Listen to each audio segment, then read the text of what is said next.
Bapa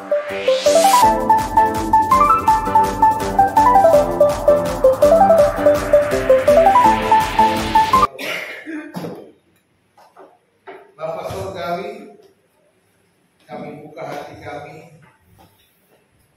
mau mendengarkan firman. Penuhi kami dengan roh yang kudus ya Tuhan. Perangi kami ya Tuhan dengan kebenaran, sehingga kami boleh mengerti apa yang kami baca, apa yang kami renungkan, apa yang kami dengarkan. Dan juga kami boleh melakukannya di dalam hidup kami tiap-tiap hari Tuhan, sehingga kami boleh hidup berjalan dalam kemenangan bersama dengan Tuhan. Terima kasih Bapa Surgawi, kami mengucap syukur hari ini kami boleh merayakan kemenangan dan kenaikan-Mu untuk ke rumah Bapa, pergi kembali ke surga, menyiapkan tempat bagi kami Tuhan. Dan kami datang pada saat ini sebagai rasa syukur dan sukacita dan penantian kami akan kedatangan-Mu yang kedua kali. Terima kasih Tuhan, berfirman-Lah kepada kami siap mendengar. Di dalam nama Tuhan Yesus kami berdoa, haleluya. Amin. Silakan duduk, selamat pagi, shalom. Shalom. Di nama Tuhan. Saudara, hari ini kita akan bersama-sama belajar dari 3 firman Tuhan dengan judul pergi untuk kembali. Kita baca bersama-sama Alkitab kita dari Injil Yohanes pasal yang ke-14 ayat 1 sampai ayat yang ke-4 ya. Itu kurang 1 sampai 4. Mari kita baca bersama-sama. Ya, pendek jadi kita baca bareng-bareng.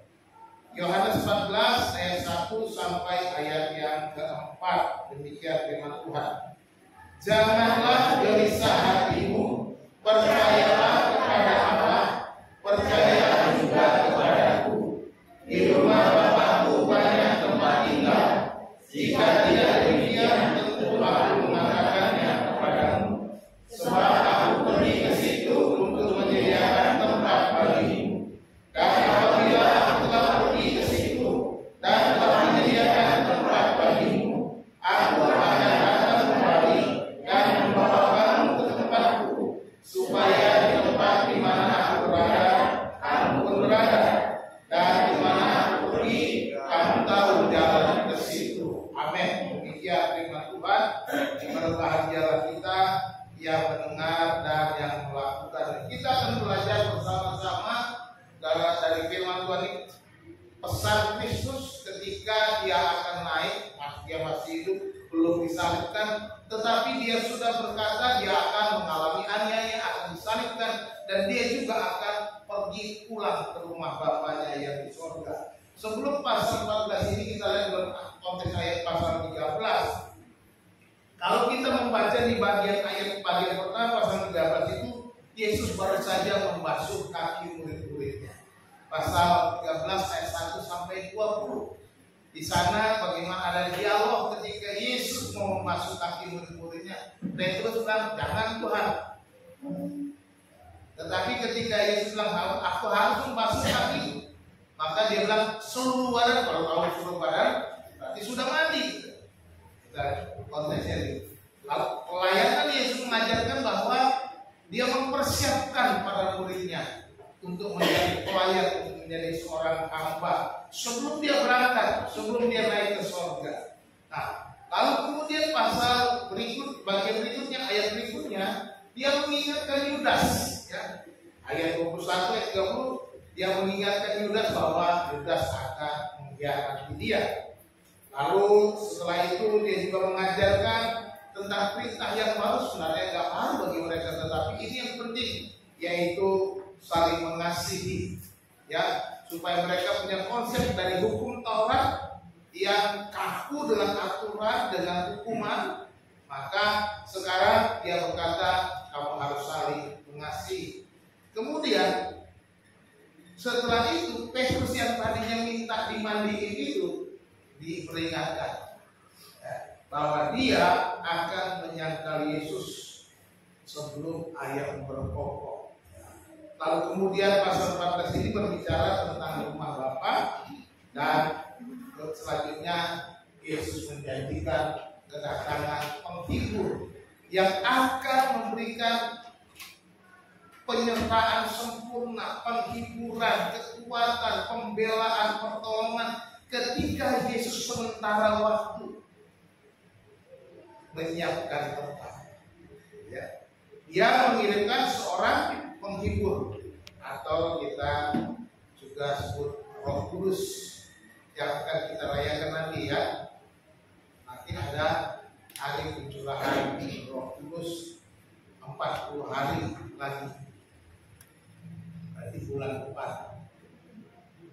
Nah, Bapak Ibu Saudara dikasih Tuhan, apa sih? Mengapa Yesus mengajarkan hal-hal seperti ini? Ketika dia berbicara kepada para murid supaya mereka siap menghadapi apapun.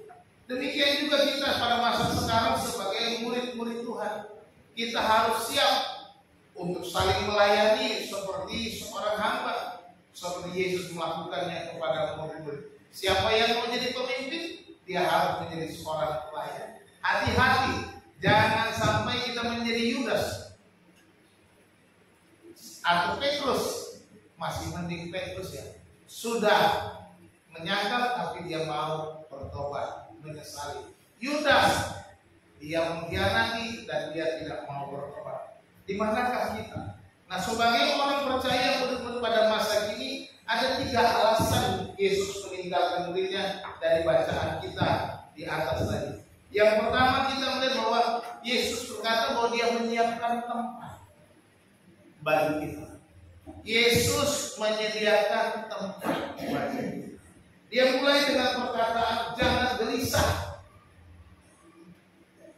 Setelah mengajar supaya saling mengasihi dan mengingatkan Petrus, dia berkata janganlah gelisah hati. Kata gelisah di sini supaya kita ingatkan orang jangan seperti kebingungan. Janganlah gelisah hatimu, percayalah kepada Allah, percayalah juga kepadaku. Di rumah Bapakku banyak tempat tinggal. Jika tidak demikian, tentu aku mengatakannya kepadamu. Sebab aku pergi ke situ untuk menyediakan tempat baru. Ini pesan Yesus yang pertama, bahwa dia pergi untuk menyiapkan tempat. Dia pergi bukan untuk meninggalkan mereka supaya mereka kebingungan. Guru mereka hilang, guru mereka tidak ada bersama-sama mereka lagi, guru mereka tidak punya lagi, mereka tidak bisa lagi melihat kuasa Yesus bekerja, mereka tidak bisa melihat mujizat-mujizat lagi, mereka mungkin akan kehilangan muka, kehilangan kedudukan. Mungkin mereka merasa seperti itu. Karena apa? Ketika mereka mengikuti Yesus, Yesus menyembuhkan banyak orang, tentunya murid-muridnya juga merasa bangga dengan keberadaan mereka, kedudukan mereka. Tetapi ketika Yesus pergi, ada kebingungan. Makanya Yesus berkata, janganlah gelisah hatimu. Jangan gelisah. Itu pesan pertama. Sebagai orang percaya, kita juga begitu. Kita dipanggil, dipilih oleh Tuhan. Apapun pelayanan yang dipercayakan, jangan gelisah. Ingat baik-baik, Yesus mengatakan bahwa aku pergi sementara waktu karena aku pergi untuk menyiapkan tempat. Dia tekankan supaya apa? Mengapa kita tak perlu bergelisah? Karena percayalah kepada Allah dan percayalah juga kepadaku. Di tengah-tengah persoalan, di tengah-tengah pergumulan, di tengah-tengah kegelisahan kita, kebimbangan kita, kebingungan kita, kita mungkin melakukan ini dan itu, kita merasa tidak punya kekuatan, tidak punya kemampuan, tidak punya kuasa untuk melakukan. Tapi ingat, Yesus kata, percayalah kepada Allah dan percayalah juga kepadaku. Tekanan tidak gelisah, tidak gentar, tidak bingung, supaya mereka mengandalkan iman mereka, supaya mereka tetap percaya sekalipun Yesus tidak menyertai mereka secara fisik pada saat itu. Percaya itu tidak boleh hilang dari mereka. Dia kata percayalah kepada Allah, percayalah juga kepadaku. Di sini Yesus mengatakan, aku berjanji, aku sama seperti Allah yang setia, Allah yang tak pernah ingkar janji, Allah yang tidak akan meninggalkan janjinya, Allah yang tidak akan menyangkali perkataannya. Kita mungkin pernah diingkari janji dengan klien atau dengan teman bisnis, janji atau dengan apapun, kita mungkin merasa kita dikibuli. Tidak tepat, tidak sesuai dengan perjanjian, bahkan janji sudah di atas meterai bisa dilanggar. Disinilah Yesus mengatakan jangan gelisah, percayalah kepada Allah, percayalah juga kepada aku sama dengan Allah. Jaminannya Allah sendiri. Ketika aku berjanji, jaminannya Allah. Nggak janji apa? Aku menyiapkan tempat bagimu. Di rumah Bapakku banyak tempat tinggal. Jika tidak demikian, aku mengatakan itu sebab aku pergi ke situ untuk menyediakan tempat bagi. Yesus kata di rumah Bapakku banyak tempat tinggal. Kata tempat di situ bukan sekedar rumah. Dalam bahasa Inggris terjemahannya mansion. Mansion itu rumah megah, bukan sekedar rumah biasa. Jadi di sini Yesus menyiapkan sebuah rumah. Ada lagu yang mengatakan ini. Sebuah istana tersedia bagiku di balik bukit indah dan megah. Di sana nanti aku lupa.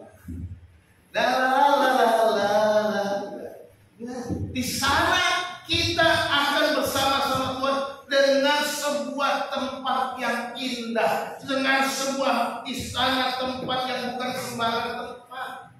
Rumah yang bukan sekedar rumah, tetapi di sana kita akan memuji Allah, kita bersama-sama dengan Allah.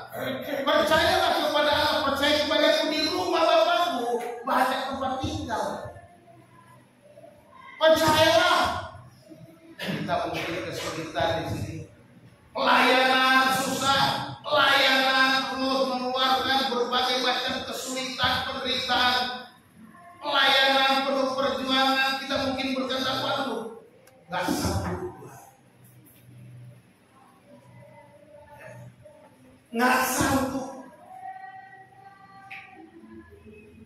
Kalau saya dulu mahasiswa, pelayanannya naik sepeda, 30 km harus goes sepeda, tanjak turunan dari kampus sampai ke Bandung naik sepeda ontel. Hujan panas jalan terus. Kenapa? Karena di sana orang-orang sudah menunggu saya. Nanti kalau saya tidak datang, orang-orang yang kumpul kecewa. Orang-orang yang kumpul di sana berkata, ini Mas Ferdinand ini tidak setia, tidak bisa dipercaya. Perjuangannya juga berat. Sehingga pada waktu tingkat 1 saya mulai pelayanan itu, baru beberapa bulan saya mikir lagi, Tuhan, saya mau pulang saja ke Jakarta, mau berhenti, nggak kuat, nggak kuat. Malam-malam sepulang pelayanan, berangkat hari Jumat sore pelayanan, dan lalu punya tekad ini adalah pelayanan terakhir, tapi nggak ngomong-ngomong sama jemaat yang saya layani. Saya kembali ke asrama. Saya berharap malam ini saya kemasi barang saya dan saya mau kabur dari asrama. Ini yang kita alami. Kadang-kadang kita mengikut Tuhan menjadi orang percaya sulit. Itu sebabnya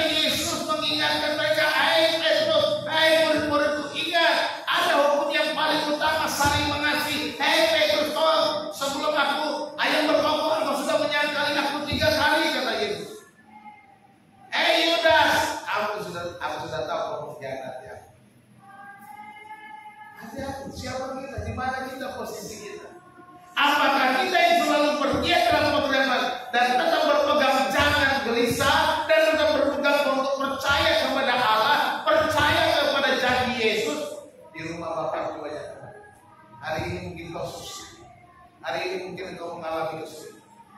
Aku sudah siap terbuka. Aku menyediakan tempat bagimu.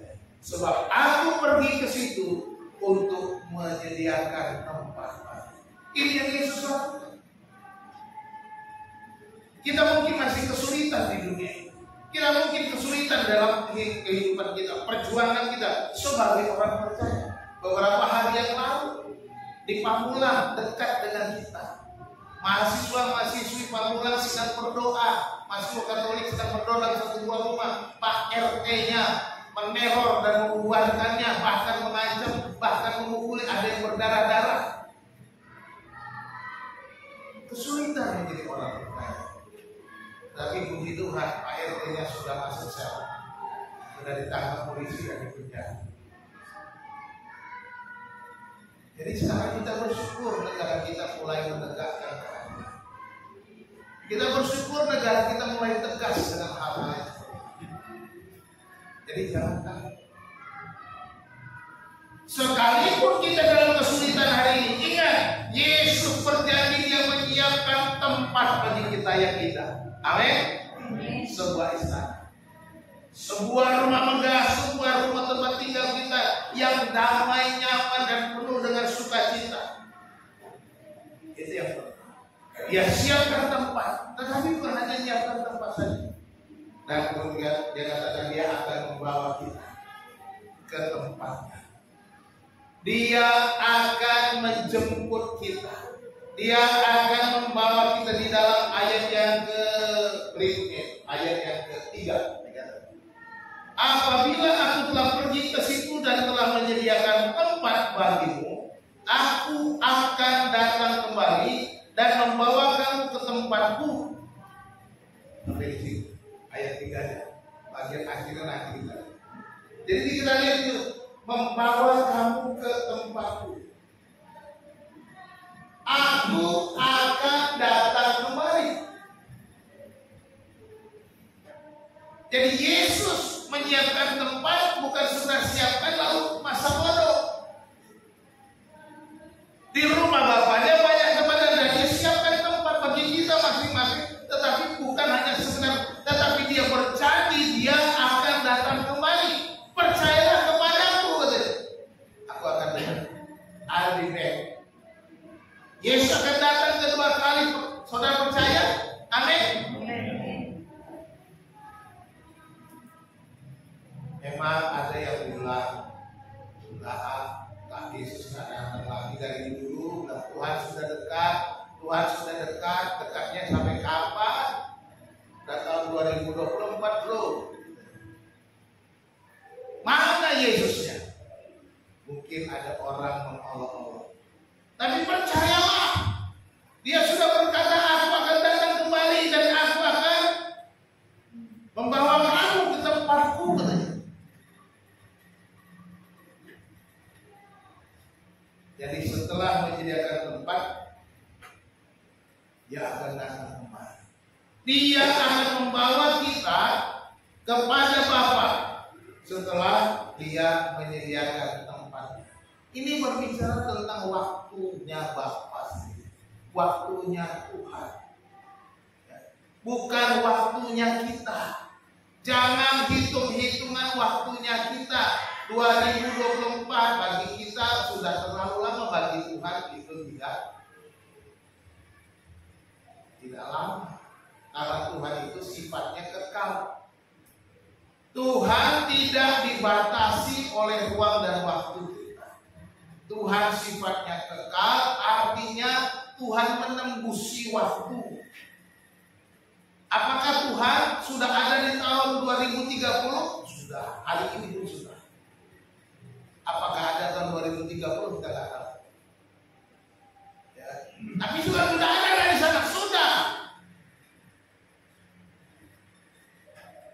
Jadi Tuhan hadir di mana? Di setiap waktu kita. Itu hanya waktunya manusia, tetapi Tuhan nggak bisa diukur begitu. Itu ajaib. Kalau nggak bisa begitu, itu bukan Tuhan. Ya. Tuhan tahu. Jangankan mundur ke depan aja dia sudah tahu. Jadi mana kita ingat waktu Tuhan. Kapan Yesus datang? Waktunya Tuhan.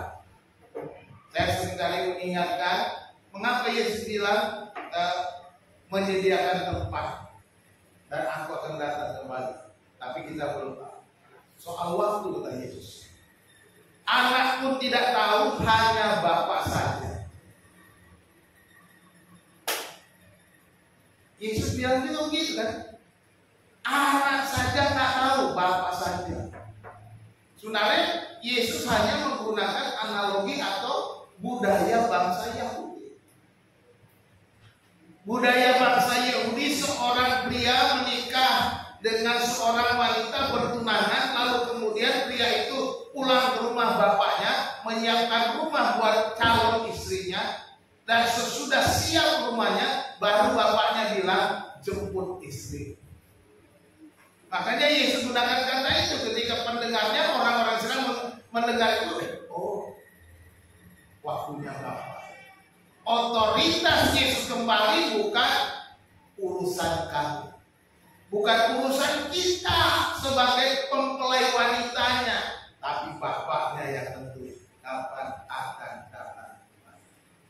Kita memang menjadi mempelai wanitanya, tetapi kedatangan Kristus yang mempelai pria adalah waktunya Bapa.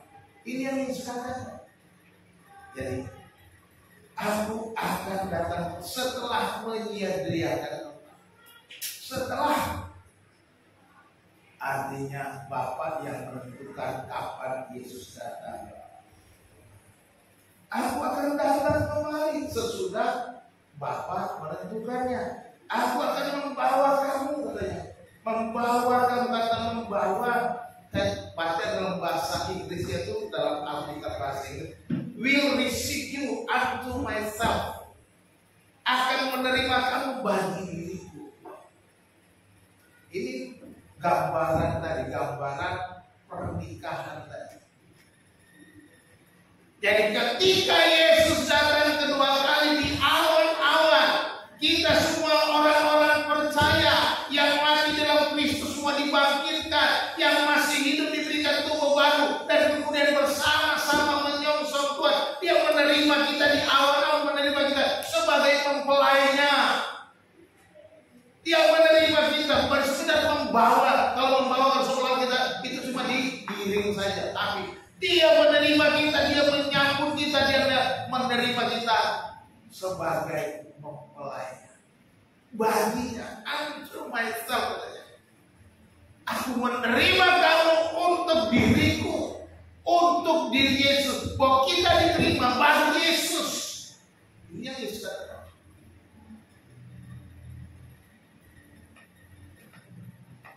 Kalau Yesus menerima kita baginya. Coba lihat, coba selidiki siapa diri kita. Siapa dirimu?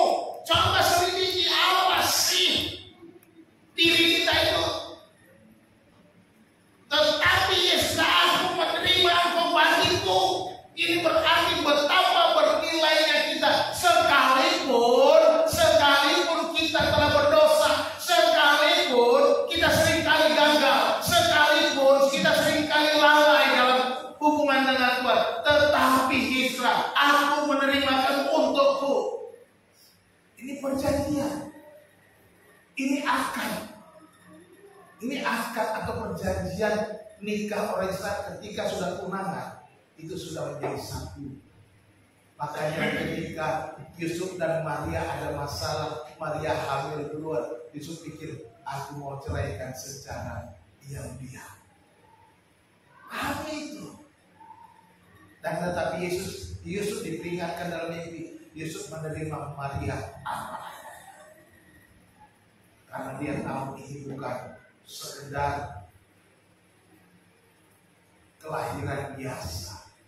Walaupun dia tidak terlibat di dalam, dia mau dipakai oleh Tuhan. Ini yang kita harus ingat. Kalau kita menyadari diri kita, dia terima oleh Yesus. Betapa berharganya kita bagi Yesus. Dia menilai kita bukan kepada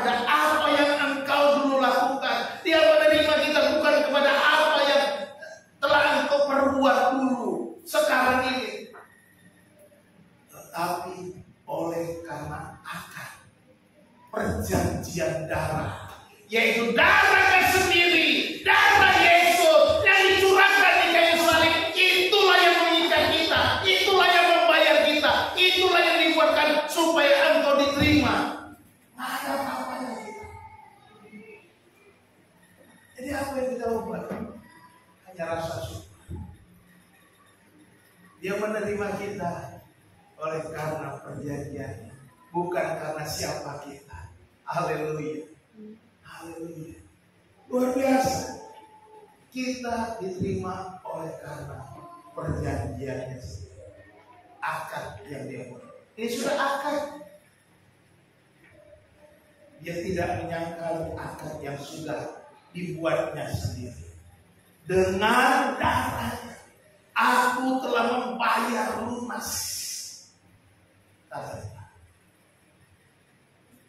Dia membawa kita.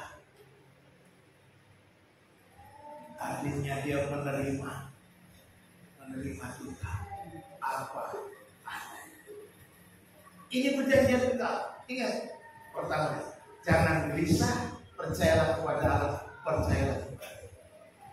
Ini statement yang harus kita pegang duluan, baru kita melangkah bahwa dia membawa kita, menerima kita apa adanya. Karena apa? Jangan gelisah, percayalah. Aku tidak akan ingkar janji.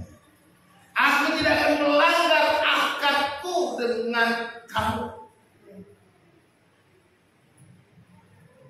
Ini yang harusnya dipegang oleh semua orang percaya. Murid-muridnya dikatakan supaya berkata, semakin teguh sekalipun Yesus secara fisik tidak bersama-sama, mereka terus bekerja, mereka terus melayani, mereka harus memberikan yang terbaik karena dia akan menjanjikan, dia memberikan penolong, dia memberikan seorang penghibur, dia memberikan seorang pembela, dia memberikan kekuatan, yaitu rohnya yang dia berikan untuk kita.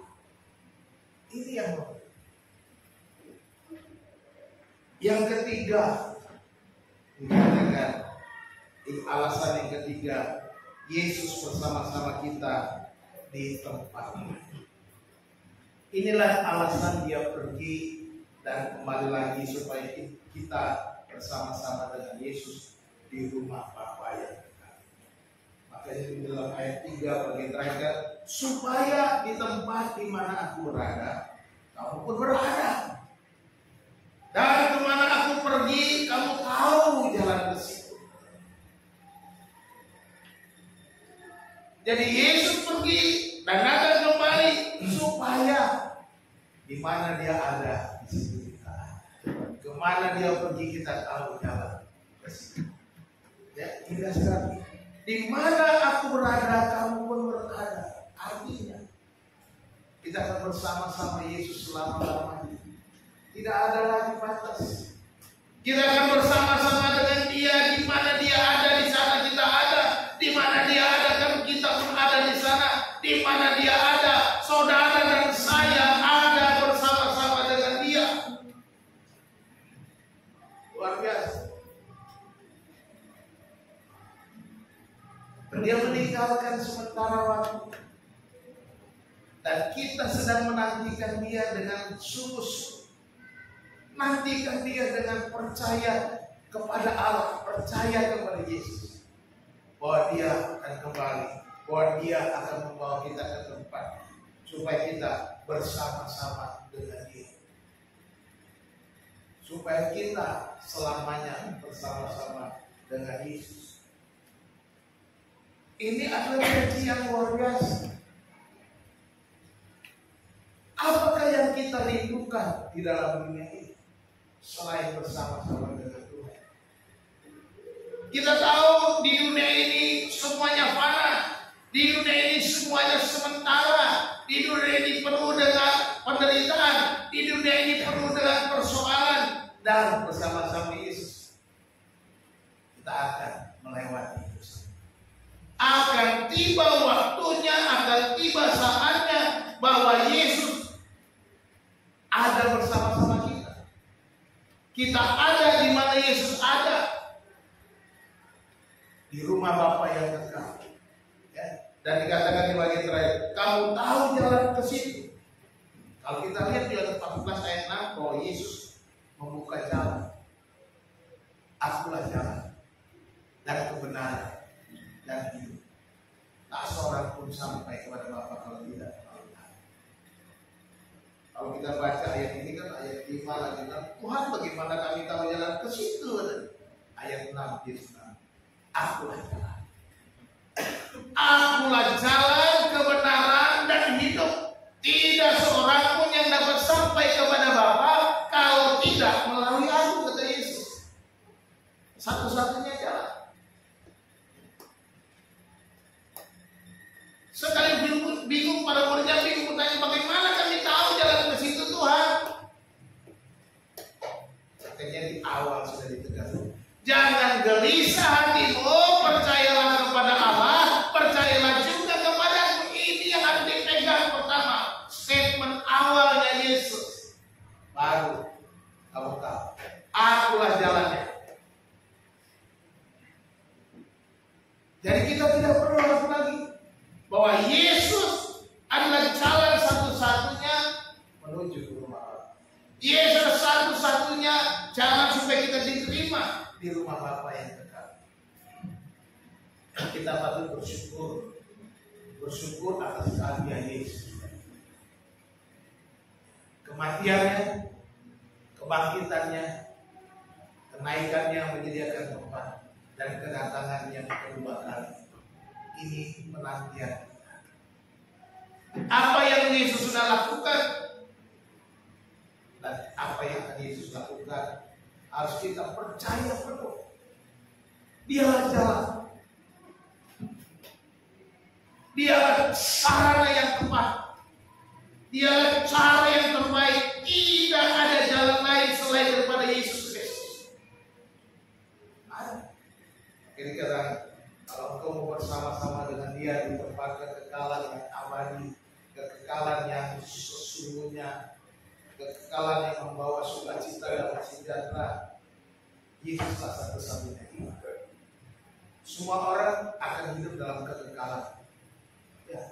Semua orang akan hidup dalam kekekalan. Ada yang kekal di neraka, ada yang kekal di surga. Saudara tinggal pilih. Kalau nggak mau kekal di surga, ya pilihnya kekal di neraka. Kalau mau kekal di surga, jalan satu-satunya hanya Yesus. Akulah jalan dan kebenaran dan hidup. Nggak ada yang bisa datang kepada Bapa kalau tidak melalui jelas sekali. Jadi ketika Yesus nyata itu, Dia mau supaya saudara dan saya ada bersama-sama dengan Dia. Inilah yang Yesus lakukan. Yang Yesus kerjakan bagi kita untuk pergi. Dia pergi dan kembali supaya apa? Supaya kita bersama-sama dengan Dia selama-lamanya. Kalau Dia tidak pergi, maka tidak bisa bersama-sama dengan Bapa.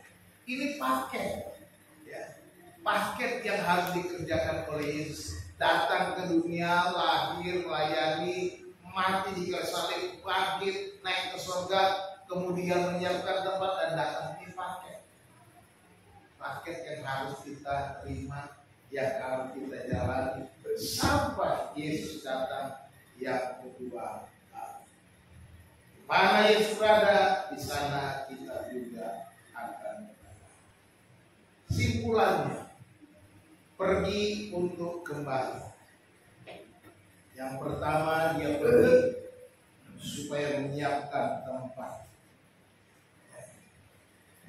Dia siapkan sebuah istana bagi kita. Buanglah kekhawatiran dan masalah hidupmu, kuatkan imanmu. Apapun yang kau hadapi dalam kehidupan kita sebagai orang beriman, selama kita menantikan Dia, kuatkan iman. Kekhawatiran, gelisah, masalah, tanggalnya. Yesus berkata Dia pergi untuk kembali karena Dia akan membawa kita ke tempat, menerima kita apa adanya. Percayalah, Yesus menerima kita apa adanya, bukan karena siapa kita, bukan karena siapa kita, tetapi oleh karena perjanjiannya, akad yang dia buat dengan kita. Darahnya sudah dicurahkan dan itu membayar lunas. Yang ketiga, dia pergi untuk kembali supaya kita bersama dia selama-lamanya. Ya. Bersama dia dalam penderitaan masa kini tidak sebanding dengan sukacita masa depan. Ingat baik-baik. Apapun yang kita alami di masa kini tidak sebanding dengan sukacita masa depan. Amin. Sukacita masa depan yang dia sediakan. Oleh sebab itu, jangan gelisah hati. Percayalah kepada Allah, percayalah kepada Yesus. Ini yang dia ingat. Statement itu yang harus kita pegang ketika kita menghadapi berbagai macam pergumulan. Aku gak mau gelisah, aku percaya kepada Allah, aku percaya kepada Yesus. Katakan itu pada diri. Maka kita akan berjalan dalam Tuhan. Bapak Ibu sudah dikasih Tuhan. Yesus adalah sahabat yang setia. Ia selalu ada di setiap kehidupan kita. Sekalipun dia pergi, dia memberikan rohnya kepada kita. Dia tidak pernah meninggalkan kita sedetik pun. Dia ada di setiap langkah kita. Bahkan di setiap helaan nafas kita. Bahkan saat kita terpuruk dan merasa sendirian, tak berdaya, tak mampu, Yesus adalah sahabat yang setia. Dia menerima kita apa adanya. Tuhan Yesus memberkati kita. Mari kita berdoa. Kami bersyukur kepada-Mu Tuhan oleh karena kasih setia. Oleh karena Engkau telah pergi dan menyediakan tempat bagi kami di rumah Bapa yang kekal. Dan saat ini kami menantikan Engkau datang kedua kali ya Tuhan. Supaya kami ada bersama-sama dengan Engkau di mana Engkau ada ya. Terima kasih Tuhan, Engkau menerima kami apa adanya. Bukan menerima kami siapa kami sebenarnya. Kalau melihat kepada siapa kami, sesungguhnya kami tidak layak bagi-Mu. Tetapi Engkau membayar kami dengan darah yang mahal. Engkau membayar kami dengan kasih yang besar. Engkau membayar kami dengan hidup-Mu sendiri. Terima kasih. Kami mengucap syukur Bapak untuk kemurahan-Mu di dalam anak-Mu yang tunggal Yesus Kristus. Pagi hari ini Tuhan, kami naikkan syukur. Kuatkan kami Tuhan, untuk kami tidak gelisah, tidak goyah, tidak bimbang, tidak bingung dalam menjalani hidup ini. Tetapi ajar kami untuk tetap percaya kepada Allah, tetap percaya kepada Yesus yang tidak pernah ingkar pada janji, yang setia selalu pada janji. Terima kasih Tuhan. Kami percaya Engkau akan membawa kami, menerima kami, supaya kami berada bersama-sama. Terima kasih Tuhan, hamba-Mu selesai berbicara Bapak. Dialah Roh-Mu yang kudus ya Tuhan, berbicara kepada kami tiap-tiap hari, menguatkan kami melangkah dalam pelayanan kami dan hidup kami, supaya kami sebagai seorang murid, sebagai seorang percaya, kami tetap bersemangat dalam pelayanan. Kami tetap bersemangat karena Engkau akan datang kepada. Terima kasih Tuhan, kami memberi hidup kami untuk kemuliaan. Di dalam nama Tuhan Yesus yang berdoa. Haleluya. Amin.